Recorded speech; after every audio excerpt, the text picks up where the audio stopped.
bienvenue sur Grâce de Dieu. Aujourd'hui, nous allons plonger dans l'une des histoires les plus inspirantes de la Bible, David contre Goliath. Nous allons voir comment un jeune garçon, berger de son état, est parvenu à terrasser l'un des géants les plus menaçants et les plus effrayants de l'histoire de la Bible.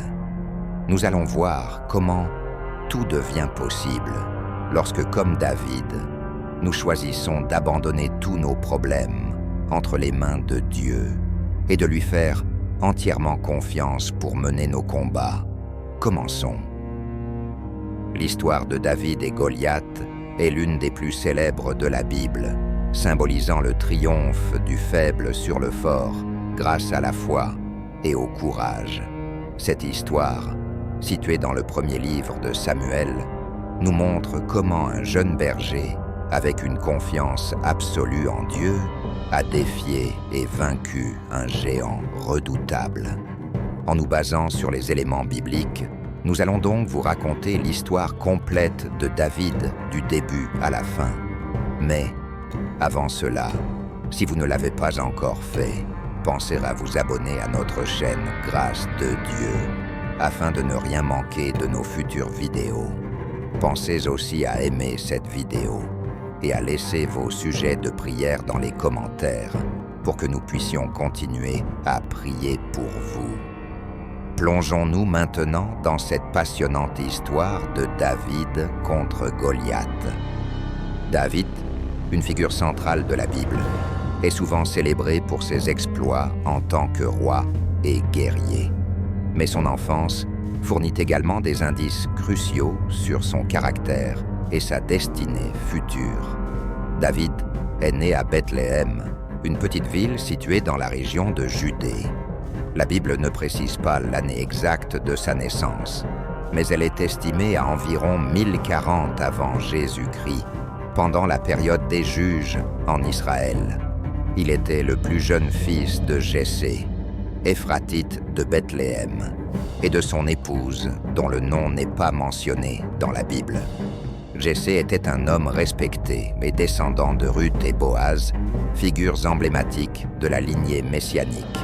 Comme le suggère le passage en 1 Chronique 2, verset 16, David avait 7 frères et probablement 2 sœurs, bien que leurs noms ne soient pas tous explicitement mentionnés.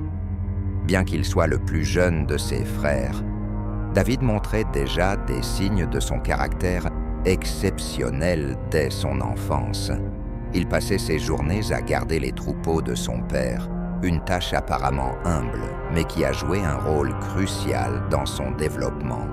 En tant que berger, David a appris à être vigilant, courageux et protecteur, des qualités qui allaient se révéler essentielles dans son futur rôle de roi et de guerrier. En plus de ses compétences pratiques, David était aussi un musicien talentueux. Il jouait de la harpe et composait des psaumes, chantant souvent pour Dieu, en veillant sur ses brebis. Cette combinaison de force physique et de sensibilité spirituelle faisait de lui un jeune homme hors du commun.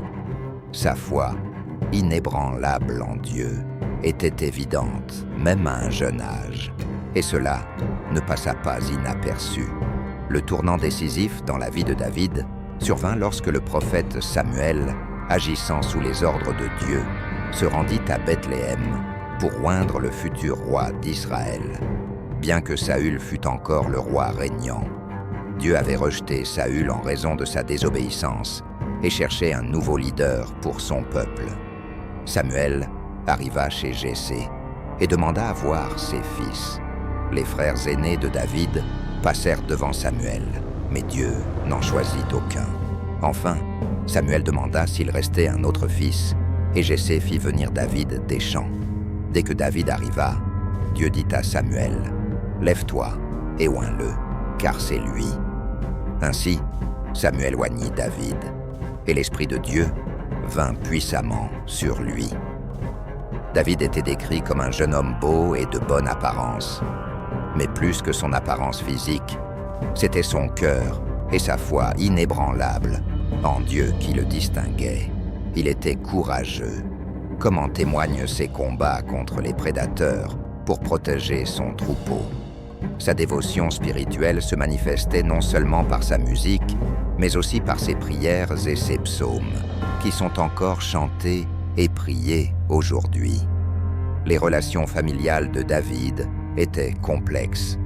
Ses frères semblaient parfois le mépriser, comme le montre leur réaction lorsqu'il arriva sur le champ de bataille pour apporter des provisions et entendit les provocations de Goliath. Eliab, l'aîné, l'accusa d'arrogance et de curiosité mal placée. Néanmoins, malgré les tensions, David respectait ses frères et son père, obéissant aux ordres de ce dernier même dans des tâches humbles. Pendant ce temps, les Philistins, ennemis traditionnels des Israélites, préparaient une attaque.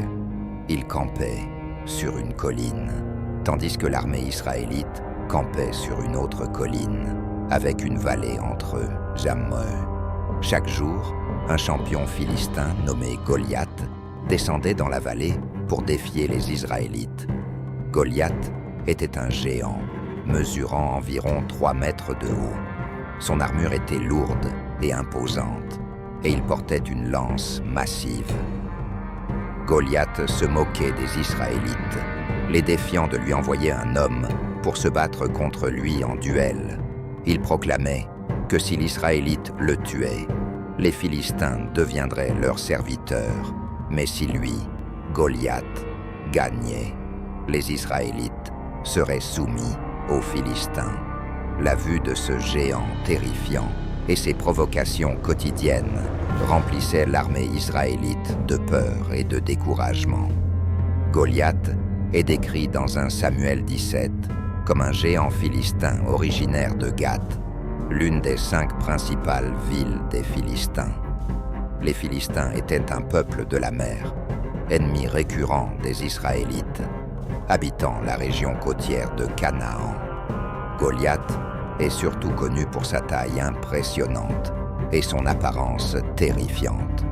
Dans 1 Samuel 17, verset 4, la Bible précise qu'il mesurait 6 coudées et un empan, ce qui correspond à environ 3 mètres, bien que certaines traductions et interprétations proposent des mesures légèrement différentes.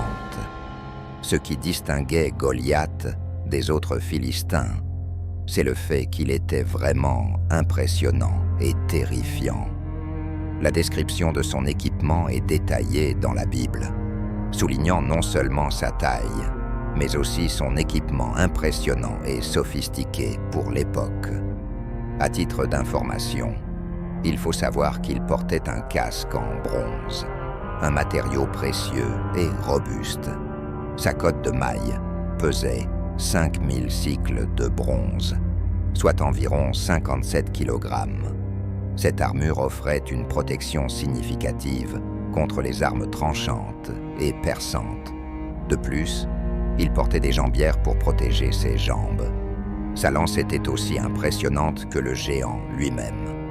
Le bois de sa lance ressemblait à une ensouple de tisserand, et la pointe de fer de la lance pesait 600 cycles de fer, soit environ 7 kg. Enfin, en plus de son armure, Goliath avait un porteur de bouclier qui marchait devant lui, ce qui montre l'importance de sa défense et l'ampleur de sa préparation au combat. Goliath se distinguait également par ses provocations verbales et ses défis audacieux. Pendant 40 jours, matin et soir, il se tenait devant l'armée israélite et lançait un défi pour un combat en duel. Ses paroles étaient empreintes de mépris et d'arrogance, insultant non seulement l'armée d'Israël, mais aussi leur Dieu. Cette attitude intimidante sema la peur et le découragement parmi les soldats israélites, y compris le roi Saül, qui hésita à relever le défi. C'est dans ce contexte tendu que David, encore jeune berger, fut envoyé par son père pour apporter des provisions à ses frères qui servaient dans l'armée de Saül. En arrivant au camp, David entendit les provocations de Goliath et vit la peur qu'il inspirait à l'armée israélite. indigné par l'audace du géant de défier l'armée du Dieu vivant. David se mit à poser des questions sur la récompense promise à celui qui vaincrait Goliath. Les frères de David furent irrités par son comportement, pensant qu'il était simplement curieux et téméraire. Mais David ne se laissa pas décourager. Saül, le roi d'Israël, entendit parler de la détermination de David et le fit venir devant lui.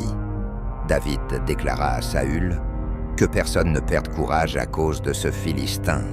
Ton serviteur ira se battre contre lui. » Saül, doutant des capacités d'un jeune berger face à un guerrier expérimenté, tenta de dissuader David, mais celui-ci répondit avec conviction.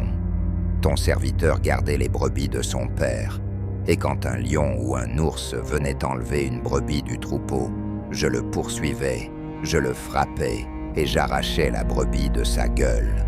Si cet animal se dressait contre moi, je le saisissais par la crinière, je le frappais et je le tuais. C'est ainsi que ton serviteur a terrassé le lion et l'ours, et ce Philistin, cet incirconcis, sera comme l'un d'eux, car il a insulté l'armée du Dieu vivant. » Saül, convaincu par la foi et le courage de David, lui donna sa bénédiction. Il offrit à David sa propre armure, mais celle-ci était trop lourde et encombrante pour le jeune berger.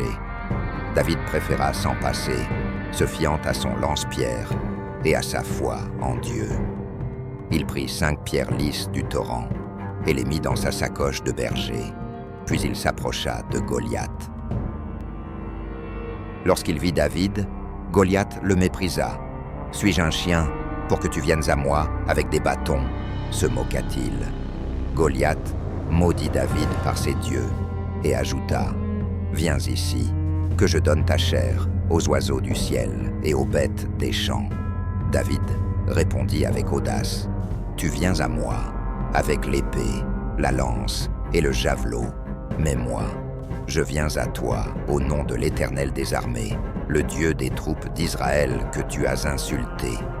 Aujourd'hui, l'Éternel te livrera entre mes mains, je t'abattrai et je te couperai la tête. Aujourd'hui, je donnerai les cadavres du camp des Philistins aux oiseaux du ciel et aux animaux de la terre. Et toute la terre saura qu'Israël a un Dieu. » Le combat fut bref mais décisif.